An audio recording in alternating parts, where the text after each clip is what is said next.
Hello नमस्कार साथियों, आप सभी का स्वागत है एक बार फिर से आपके अपने YouTube परिवार में। तो साथियों, आज के इस क्लास में देखने वाले आपके एसएससी जीडी एग्जाम के लिए जो जनगणना प्लस पंचवर्षीय योजना के हर शिफ्टों में सवाल पूछा जा रहा है। तो साथियों, जिनका भी अभी आगामी शिफ्टों में आने वाला है एसएससी जीडी एग्जाम, उनके लिए ये क्लास रामबाण साबित हो सकता है। और जिनका पेपर अभी हो चुका है वो अपना मिला लीजिए आपका कितना सही हुआ। तो चलिए दोस्तों, बिना समय गए आज का सेशन स्टार्ट करते हैं। ये क्लास अति महत्वपूर्ण होने वाला है जनगणना प्लस पंचवर्षीय योजना के सवाल के साथ।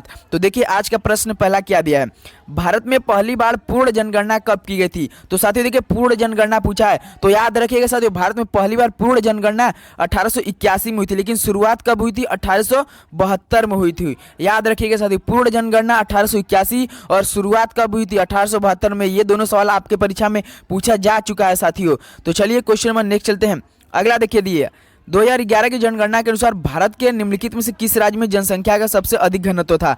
तो बताइए साथियों, 2011 की जनगणना के अनुसार भारत के निम्नलिखित में से किस राज्य में जनसंख्या का सबसे अधिक घनत्व था। याद रखिएगा बिहार में था। कहाँ साथियों? बिहार में था। तो ऑप्शन भी क्या हो जाएगा? बिहार बिल्कुल करेक्ट ऑप्शन हो जाएगा। तो क्वेश्चन नंबर नेक्स्ट चलते हैं। तो देखिए 2011 की जनगणना के अनुसार भारत का सबसे कम जनसंख्या वाला राज्य कौन सा है। तो बताइए साथियों, 2011 की जनगणना के अनुसार भारत का सबसे कम जनसंख्या वाला राज्य कौन सा है। तो याद रखिएगा साथियों, सिक्किम है। कौन है? सिक्किम है। तो ऑप्शन भी क्या हो जाएगा? सिक्किम बिल्कुल करेक्ट ऑप्शन। हर एक सवाल जो इस क्लास में हम करने वाले आपके एसएससी जीडी में या पूछे गए हैं या आए हुए हैं सवाल है, याद रखिएगा साथियों, मोस्ट इंपॉर्टेंट हो सकते हैं। तो क्वेश्चन नंबर नेक्स्ट चलते हैं। अगला सवाल देखिए, 2011 की जनगणना के अनुसार निम्नलिखित में से किस राज्य का लिंग अनुपात 900 से कम है। तो बताइए साथियों, 2011 की जनगणना के अनुसार निम्नलिखित में से किस राज्य का लिंग अनुपात 900 से कम है। तो याद रखिएगा हरियाणा का है। किसका साथियों? हरियाणा का। तो ऑप्शन भी क्या हो जाएगा? हरियाणा बिल्कुल करेक्ट ऑप्शन हो जाएगा। तो क्वेश्चन नंबर अगला देखिए, 2011 की जनगणना के अनुसार निम्नलिखित में से कौन सा राज्य अधिकार प्राप्त समूह ईएजी राज्यों में नहीं आता है। तो बताइए साथियों, 2011 की जनगणना के अनुसार निम्नलिखित में से कौन सा राज्य अधिकार प्राप्त समूह ईएजी राज्यों में नहीं आता है। तो याद रखिएगा पंजाब नहीं आता है। कौन साथियों? पंजाब नहीं आता है। तो ऑप्शन ए क्या हो जाएगा? पंजाब बिल्कुल करेक्ट ऑप्शन हो जाएगा। तो चलिए क्वेश्चन नंबर अगला देखते हैं। तो देखिए, भारत की 2011 की जनगणना के अनुसार देश में सांविधिक कस्बे हैं। तो बताइए साथियों, भारत की 2011 की जनगणना के अनुसार देश में कितने सांविधिक कस्बे हैं। तो याद रखिए 4041 है। कितने साथियों? 4041 है। तो ऑप्शन क्या है साथियों? डी आपका बिल्कुल करेक्ट ऑप्शन हो जाएगा। तो चलिए क्वेश्चन नंबर नेक्स्ट चलते हैं।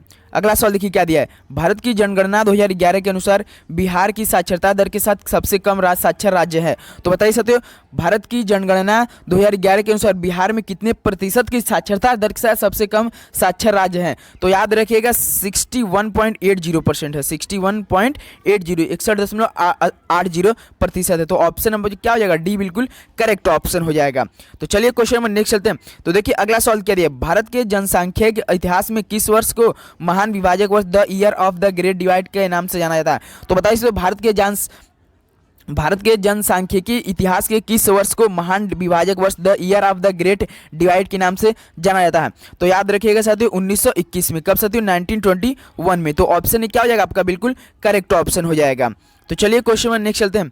अगला सवाल देखिए, 2011 की जनगणना के अनुसार निम्नलिखित में से किस राज्य का जनसंख्या घनत्व 800 से अधिक था। तो बताइए साथियों, 2011 की जनगणना के अनुसार निम्नलिखित में से किस राज्य का जनसंख्या घनत्व 800 से अधिक था। तो याद रखिए केरल का था। किसका साथियों? केरल का था। तो ऑप्शन भी क्या हो जाएगा? केरल बिल्कुल करेक्ट ऑप्शन हो जाएगा।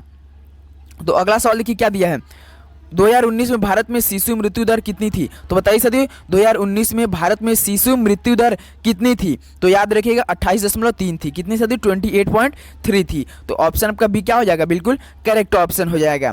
तो चलिए क्वेश्चन नंबर नेक्स्ट चलते हैं। अगला सवाल देखिए, भारत में जनगणना के संबंधों में एनपीआर का पूर्ण रूप क्या है। तो बताइए साथियों, एनपीआर का फुल फॉर्म क्या होता है। तो याद रखिएगा साथियों, नेशनल पॉपुलेशन रजिस्टर होता है। क्या साथियों होता है? नेशनल पॉपुलेशन रजिस्टर होता है। तो ऑप्शन ए क्या है? बिल्कुल करेक्ट ऑप्शन। पूछा है सवाल, एनपीआर का पूर्ण फुल फॉर्म पूछ रहा है साथियों। तो याद रखिएगा नेशनल पॉपुलेशन रजिस्टर। तो क्वेश्चन नंबर नेक्स्ट चलते हैं।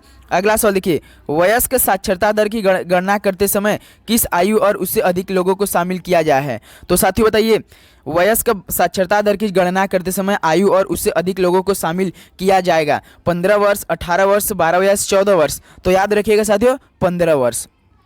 तो ऑप्शन ए क्या है साथियों 15 ईयर बिल्कुल करेक्ट ऑप्शन हो जाएगा। तो चलिए क्वेश्चन नंबर नेक्स्ट चलते हैं।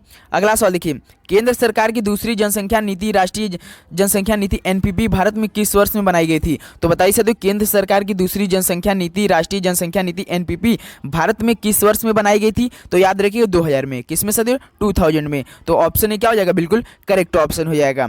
तो चलिए अगला सवाल देखते हैं। तो देखिए स्वर्ण जयंती ग्राम स्वरोजगार योजना किस वर्ष प्रारंभ की गई थी? तो बताइए साथियों स्वर्ण जयंती ग्राम स्वरोजगार योजना किस वर्ष प्रारंभ की गई थी? तो ये 1999 में की गई, 1999 में की गई थी। तो चलिए क्वेश्चन नंबर नेक्स्ट चलते हैं। अगला सवाल देखिए, राष्ट्रीय ग्रामीण रोजगार गारंटी अधिनियम किस वर्ष में पारित किया गया? तो बताइए राष्ट्रीय ग्रामीण रोजगार गारंटी अधिनियम किस वर्ष में पारित किया गया? तो ये 2005 में किया गया था। ऑप्शन ए क्या हो जाएगा? बिल्कुल करेक्ट ऑप्शन हो जाएगा। तो अगला सवाल देखिए क्या दिया है आपके स्क्रीन पे, भारत की 5वीं पंचवर्षीय योजना का मुख्य उद्देश्य क्या था? तो बताइए साथियों भारत की 5वीं पंचवर्षीय योजना का मुख्य उद्देश्य क्या था? तो गरीबी उन्मूलन का उद्देश्य था। क्या था साथियों? गरीबी उन्मूलन। ऑप्शन ए बिल्कुल करेक्ट ऑप्शन हो जाएगा। तो क्वेश्चन नंबर नेक्स्ट चलते हैं। अगला सवाल देखिए, मेक इन इंडिया योजना भारत सरकार के द्वारा किस वर्ष शुरू की गई थी? तो बताइए साथियों मेक इन इंडिया योजना भारत सरकार के द्वारा किस वर्ष शुरू की गई थी? तो ये 2014 में शुरू की गई थी, 2014 में की गई थी। तो ऑप्शन आपका बी क्या हो जाएगा? बिल्कुल करेक्ट ऑप्शन हो जाएगा 2014। तो चलिए क्वेश्चन नंबर नेक्स्ट चलते हैं। देखिए क्वेश्चन नंबर 18 क्या दिया है? वास्तविक विकास दर 10वीं पंचवर्षीय योजना में थी। तो बताइए साथियों वास्तविक विकास दर 10वीं पंचवर्षीय योजना में कितनी प्रतिशत थी? तो याद रखिएगा साथियों 7.6% थी। तो ऑप्शन आपका क्या है? देखिए सी बिल्कुल करेक्ट ऑप्शन हो जाएगा। हर सवाल आपकी परीक्षा की दृष्टि से मोस्ट इंपॉर्टेंट होने वाला है साथियों। तो चलिए क्वेश्चन नंबर नेक्स्ट चलते हैं। तो देखिए अगला सवाल क्या दिया है, पहली 7 पंचवर्षीय योजना में महत्व दिया गया था। तो बताइए साथियों पहली 7 पंचवर्षीय योजना में महत्व दिया गया था तो किस पे दिया गया था? आत्मनिर्भरता पे। तो ऑप्शन ए क्या हो जाएगा? बिल्कुल करेक्ट ऑप्शन हो जाएगा आत्मनिर्भरता। तो क्वेश्चन नंबर नेक्स्ट चलते हैं। अगला सवाल देखिए, 7वीं पंचवर्षीय योजना में वास्तविक विकास दर कितनी थी? तो बताइए साथियों इस पे स्टार लगाइए साथियों 7वीं पंचवर्षीय योजना में वास्तविक विकास प्रतिशत कितनी थी? तो याद रखिएगा साथियों 6% थी। तो ऑप्शन आपका क्या है साथियों? डी 6% बिल्कुल करेक्ट ऑप्शन हो जाएगा। तो चलिए क्वेश्चन नंबर नेक्स्ट चलते हैं। अगला सवाल देखिए, 11वीं पंचवर्षीय योजना की थीम क्या थी? तो बताइए साथियों 11वीं पंचवर्षीय योजना की थीम क्या थी? तो तीव्र एवं अधिक समावेशी विकास थी। क्या थी साथियों? तीव्र एवं अधिक समावेशी विकास। तो सी ऑप्शन क्या हो जाएगा? बिल्कुल करेक्ट ऑप्शन हो जाएगा। तो अगला सवाल देखिए, महात्मा गांधी ग्रामीण रोजगार गारंटी अधिनियम MGNRE मनरेगा जिसे कहते हैं के अनुसार प्रस्तावित नौकरियों का कितना भाग महिलाओं के लिए आरक्षित किया गया है? तो बताइए साथियों महात्मा गांधी ग्रामीण रोजगार गारंटी अधिनियम मनरेगा के अनुसार प्रस्तावित नौकरियों का कितना भाग महिलाओं के लिए आरक्षित किया गया है?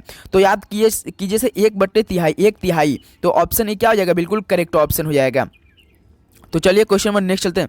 अंतिम 12वीं पंचवर्षीय योजना का उद्देश्य क्या था? तो बताइए साथियों अंतिम 12वीं पंचवर्षीय योजना का उद्देश्य क्या था? तो याद रखिएगा त्वरित सतत और अधिक समावेशी विकास। क्या साथियों? त्वरित सतत और अधिक समावेशी विकास। तो सी ऑप्शन क्या हो जाएगा? बिल्कुल करेक्ट ऑप्शन हो जाएगा। त्वरित सतत और अधिक समावेशी विकास बिल्कुल करेक्ट ऑप्शन हो जाएगा। तो चलिए क्वेश्चन नंबर नेक्स्ट चलते हैं। अगला सवाल देखिए, प्रथम पंचवर्षीय योजना का उद्देश्य क्या था? मोस्ट इंपॉर्टेंट सवाल परीक्षा की दृष्टि से। प्रथम पंचवर्षीय योजना का मुख्य उद्देश्य क्या था साथियों? तो कृषि का विकास करना था। क्या था साथियों? कृषि का विकास करना है। तो ऑप्शन ए क्या हो जाएगा? कृषि का विकास करना बिल्कुल करेक्ट ऑप्शन हो जाएगा। तो क्वेश्चन नंबर अगला देखते हैं।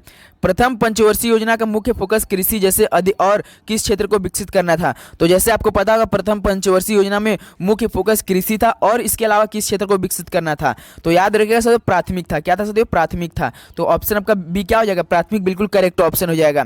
तो क्वेश्चन नंबर नेक्स्ट चलते हैं। अगला सवाल देखिए, 12वीं पंचवर्षीय योजना का लक्ष्य की वार्षिक औसत अधिक विकास दर हासिल करना था। तो साथियों बताइए 12वीं पंचवर्षीय योजना का लक्ष्य वार्षिक औसत आर्थिक विकास दर हासिल करना था। तो कितना था? तो साथी 8.2% था। 8.2% था। तो ऑप्शन ए क्या हो जाएगा? बिल्कुल करेक्ट ऑप्शन हो जाएगा।